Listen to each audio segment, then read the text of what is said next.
ছাত্ৰ-ছাত্ৰীসকল তোমালোক সকলোকে মোৰ চেনেল আছামিজ পাঠশালালৈ স্বাগতম জনাইছোঁ। আজি মই একাদশ শ্ৰেণীৰ ছাত্ৰ-ছাত্ৰীসকলৰ বাবে অসমত মহাত্মা গান্ধীৰ পোনপ্ৰথম পদাৰ্পণ শীৰ্ষক পাঠটোৰ প্ৰশ্নোত্তৰ আগবঢ়াবলৈ গৈছোঁ।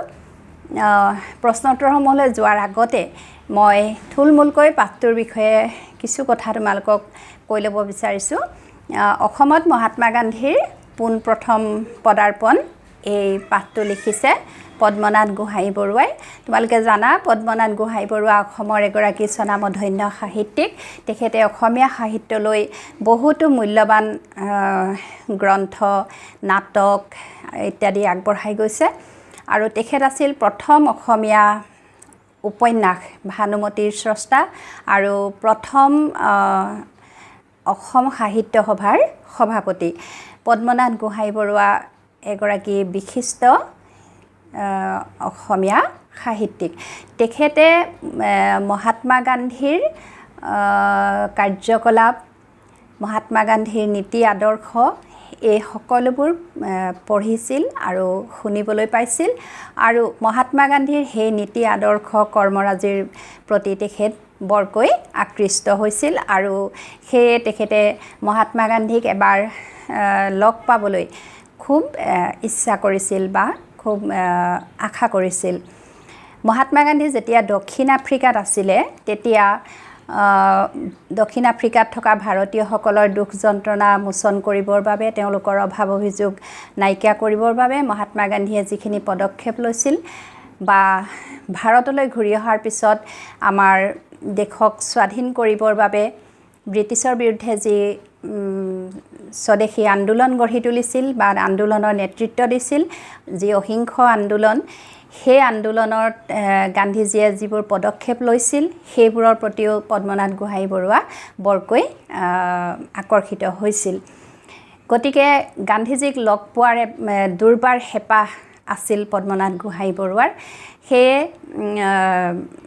তেওঁ এবাৰ গম পাইছিল যে গান্ধীজীয়ে 1921 চনত, তেতিয়া 21 চনত গান্ধীজীয়ে গোটেই ভাৰতবৰ্ষ ভ্ৰমণ কৰিব আৰু সেই ভাৰতবৰ্ষ ভ্ৰমণৰ কাৰ্যসূচীত অসমো অন্তৰ্ভুক্ত, মানে গান্ধীজী অসমলৈকো আহিব।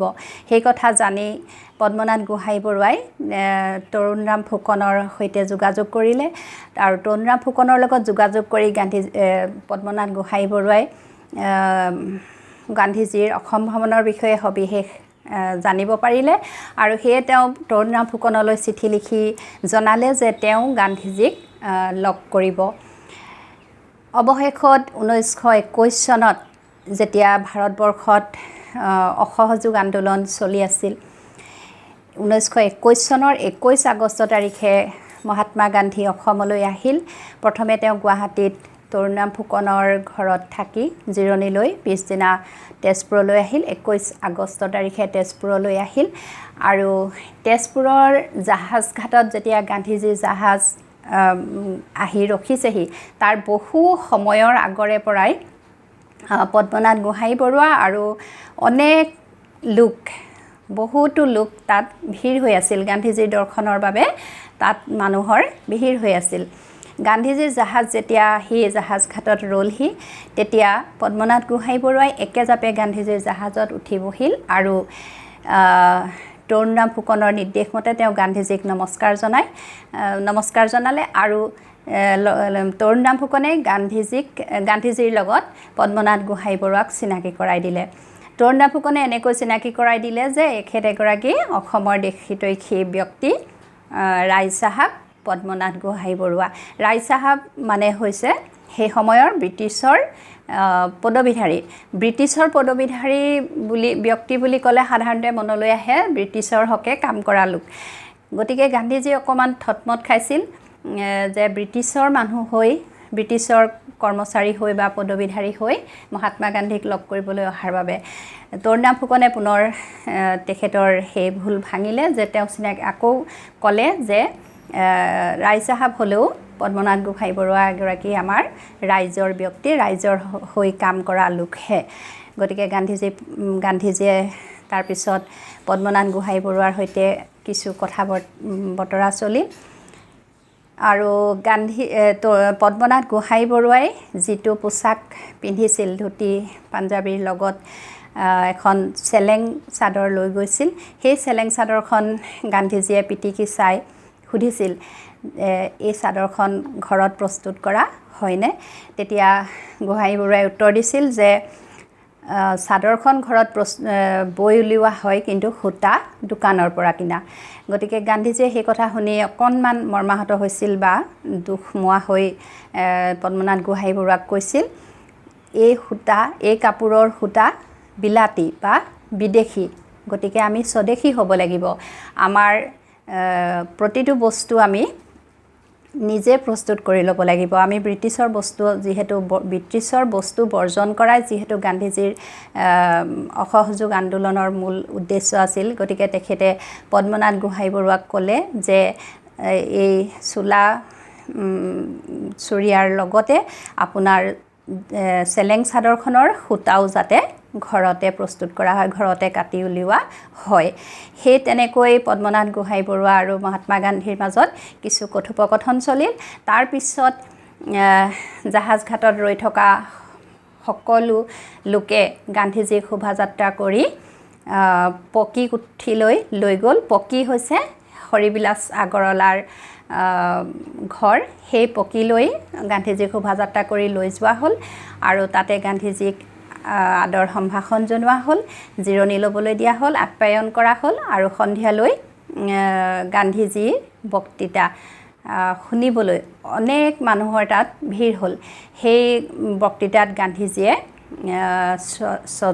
স্বৰাজ আৰু অসহযোগ এই দুটা বিষয়ৰ ওপৰত সুন্দৰকৈ বক্তৃতা দিলে প্ৰায় 2 ঘণ্টা জোৰা দীঘলীয়া বক্তৃতাত গান্ধীজীয়ে ৰাইজক ভালকৈ বুজাই দিলে স্বৰাজৰ অৰ্থ আৰু অসহযোগ সেই আন্দোলনৰ বিষয়ে সেই দুটা বিষয়বস্তুৰ ওপৰত ধুনীয়াকৈ গান্ধীজীয়ে বুজাই দিলে আৰু সকলোৱে মুগ্ধ হৈ গান্ধীজীৰ বক্তৃতা শুনিল সেই দুটা বিষয়ৰ ওপৰত গান্ধীজীৰ সেই বক্তৃতাই আছিল আমাৰ অসমত বা তেজপুৰত প্ৰথম বক্তৃতা তেনেকৈ গান্ধীজীৰ অসম ভ্ৰমণ সামৰণি পৰিছিল আৰু গান্ধীজীয়ে দীঘলীয়া বক্তৃতাৰ অন্তত ৰাইজৰ পৰা বিদায় লৈ অসম ভ্ৰমণৰ কাৰ্যসূচী সামৰণি মাৰিছিল সেইটোৱে আছিলে পাঠটোৰ থুলমূলকৈ কথাখিনি এই পাঠটো লোৱা হৈছে পদ্মনাথ গোহাঁই বৰুৱাৰ আত্মজীৱনী মোৰ সোঁৱৰণিৰ পৰা আৰু পাঠটোত আমিও বহু কথা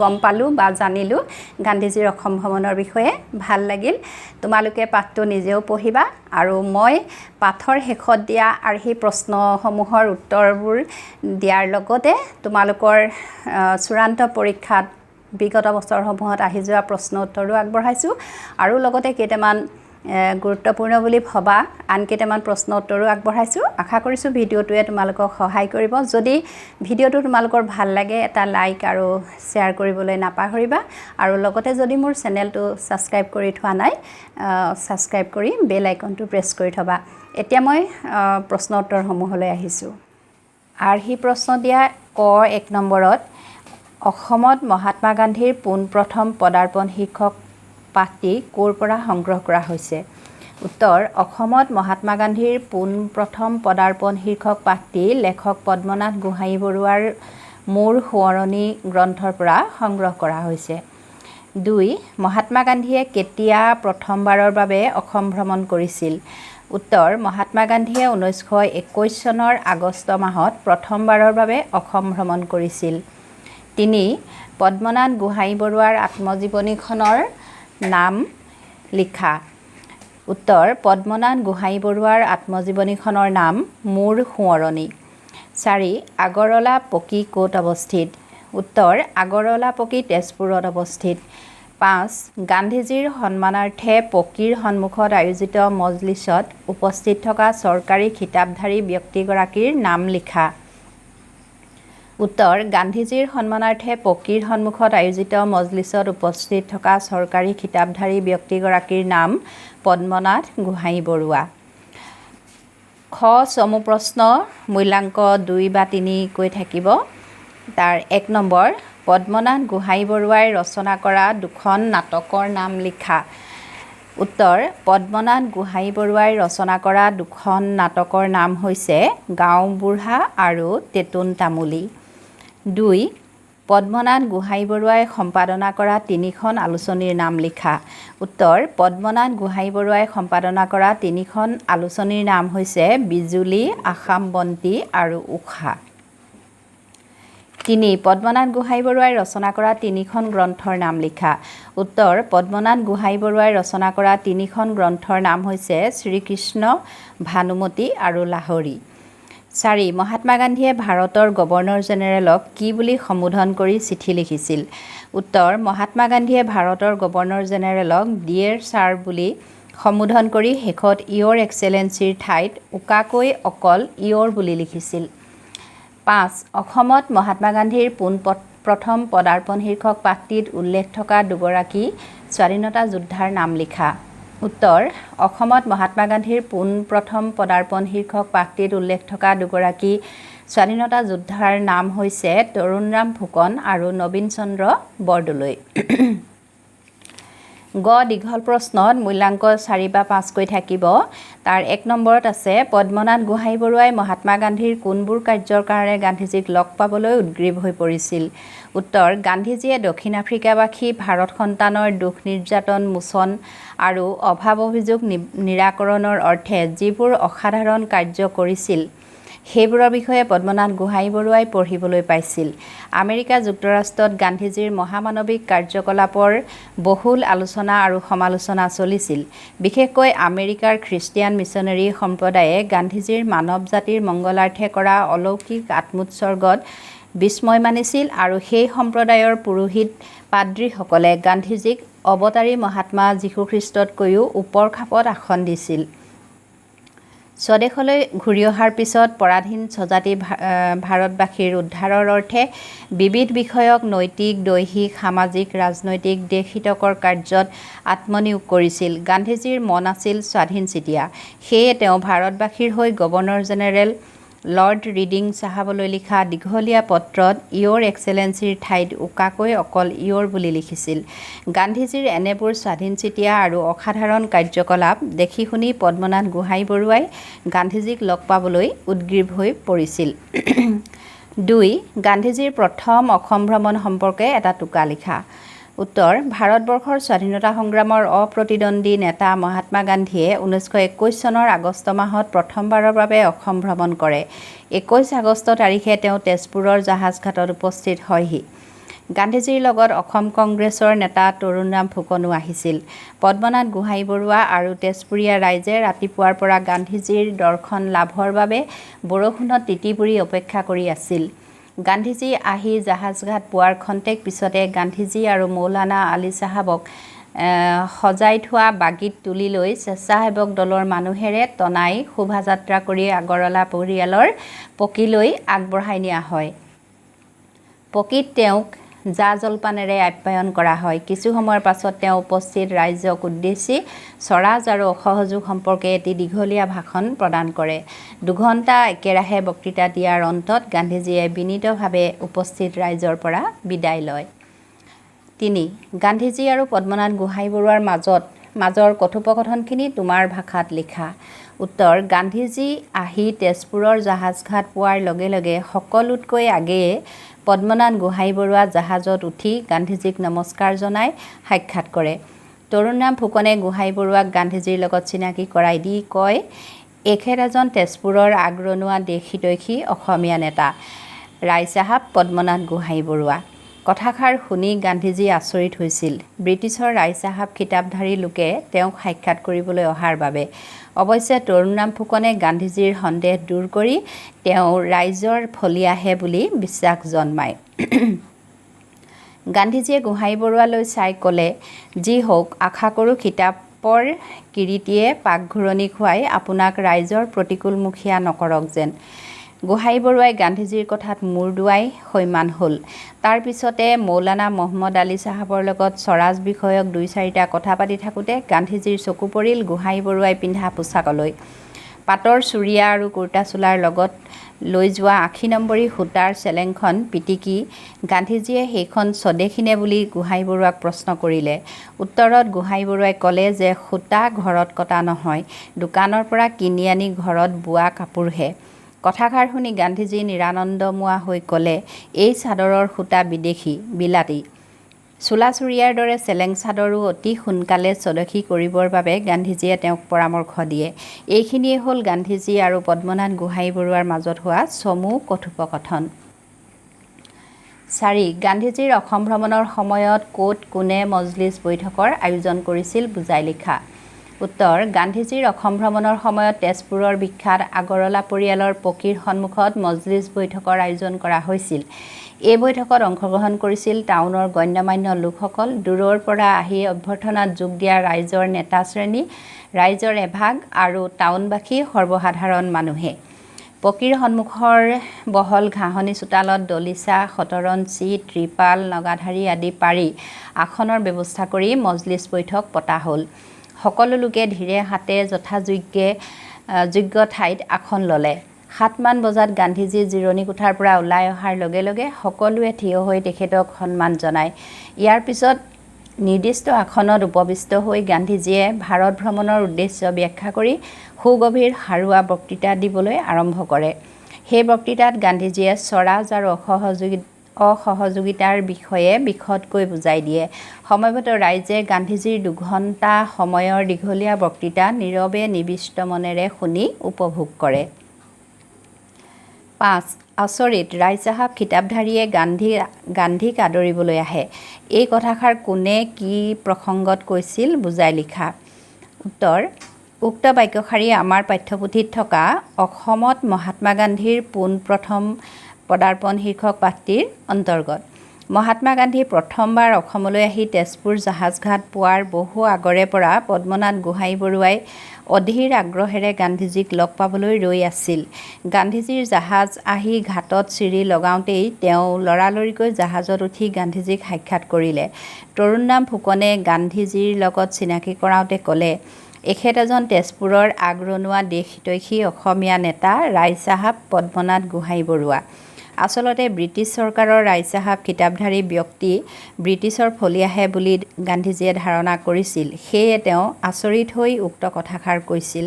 ব্ৰিটিছৰ ৰায়চাহাব হ'লেও পদ্মনাথ গোহাঁই বৰুৱা সৰ্বতোভাৱে ৰাইজৰ ফলীয়া আৰু ৰাইজৰ হকে কৰ্মক্ষেত্ৰত আগবঢ়া ব্যক্তি। তৰুণৰাম ফুকনে সেই কথা গান্ধীজীক বুজাই কোৱাত গান্ধীজীৰ বিশ্বাস জন্মিল আৰু গোহাঁই বৰুৱাৰ লগত মত বিনিময় কৰিলে। ছাত্ৰ ছাত্ৰীসকল, এতিয়া মই তোমালোকৰ চূড়ান্ত পৰীক্ষাৰ প্ৰশ্নকাকতৰ পৰা কিছুমান প্ৰশ্ন উত্তৰ আগবঢ়াইছোঁ। তাৰ ১ নম্বৰটো আছে, তেজপুৰৰ আগৰণুৱা দেশহিতৈষী অসমীয়া নেতা বুলি তৰুণৰাম ফুকনে কাক গান্ধীজীৰ আগত পৰিচয় কৰাই দিছিল। উত্তৰ: তেজপুৰৰ আগৰণুৱা দেশহিতৈষী অসমীয়া নেতা বুলি তৰুণৰাম ফুকনে পদ্মনাথ গোহাঁই বৰুৱাক গান্ধীজীৰ আগত পৰিচয় কৰাই দিছিল। ২. পদ্মনাথ গোহাঁই বৰুৱাৰ কৰ্মৰাজিত সন্তুষ্ট হৈ কোনে কি খিতাপেৰে তেওঁক বিভূষিত কৰিছিল। উত্তৰ: পদ্মনাথ গোহাঁই বৰুৱাৰ কৰ্মৰাজিত সন্তুষ্ট হৈ সেই সময়ৰ ভাৰত চৰকাৰে অৰ্থাৎ ব্ৰিটিছ চৰকাৰে তেওঁক ৰায়চাহাব খিতাপেৰে বিভূষিত কৰিছিল। ৩. তেজপুৰত গান্ধীজীয়ে কি দুটা জটিল বিষয় বক্তৃতাৰে ৰাইজক বিশেষকৈ বুজাই দিছিল। উত্তৰ: তেজপুৰত গান্ধীজীয়ে স্বৰাজ আৰু অসহযোগিতা এই দুটা জটিল বিষয় বক্তৃতাৰে ৰাইজক বিশেষকৈ বুজাই দিছিল। সেই দুটা বিষয়ৰ ওপৰত গান্ধীজীৰ বক্তৃতাই আছিল তেজপুৰত পোনপ্ৰথম বক্তৃতা। ৪. পদ্মনাথ গোহাঁই বৰুৱাই গাত লোৱা ৮০ নম্বৰী সূতাৰ চেলেংখনৰ সন্দৰ্ভত মহাত্মা গান্ধীৰ সৈতে কেনেধৰণৰ বাৰ্তালাপ হৈছিল তোমাৰ ভাষাৰে লিখা। উত্তৰ: পদ্মনাথ গোহাঁই বৰুৱাই গাত লোৱা ৮০ নম্বৰী সূতাৰ চেলেংখনৰ একাচল গান্ধীজীয়ে হাতত লৈ পিটিকি চাই চেলেংখনৰ সূতা স্বদেশীনে বুলি সুধিলে। উত্তৰত গোহাঁই বৰুৱাই ক'লে যে সূতা ঘৰত কটা নহয়, দোকানৰ পৰা কিনি আনি ঘৰত বৈ উলিওৱা কাপোৰ। সূতা ঘৰত কটা নহয় অৰ্থাৎ স্বদেশী নহয়, সেই কথাষাৰ শুনি গান্ধীজী নিৰানন্দমোৱা হৈ গোহাঁই বৰুৱাক ক'লে, এই চাদৰৰ সূতা বিদেশী, বিলাতী। আশা কৰোঁ আপোনাৰ চোলা চুৰিয়াৰ দৰে চাদৰো অনতিপলমে সম্পূৰ্ণ স্বদেশী হয় যেন। ব্ৰিটিছৰ কল কাৰখানাত প্ৰস্তুত কৰা সূতা অধিক দামত ভাৰতীয়সকলে ক্ৰয় কৰাটো গান্ধীজীৰ নীতি বহিৰ্ভূত আছিল। আনহাতে বিদেশী বস্তু বৰ্জন কৰাটো স্বদেশী আন্দোলনৰ এক অংশ আছিল। সেয়ে গান্ধীজীয়ে গোহাঁই বৰুৱাক ব্ৰিটিছৰ সূতা নিকিনি ঘৰতে যঁতৰত সূতা কাটি কাপোৰ তৈয়াৰ কৰিবলৈ পৰামৰ্শ দিয়ে।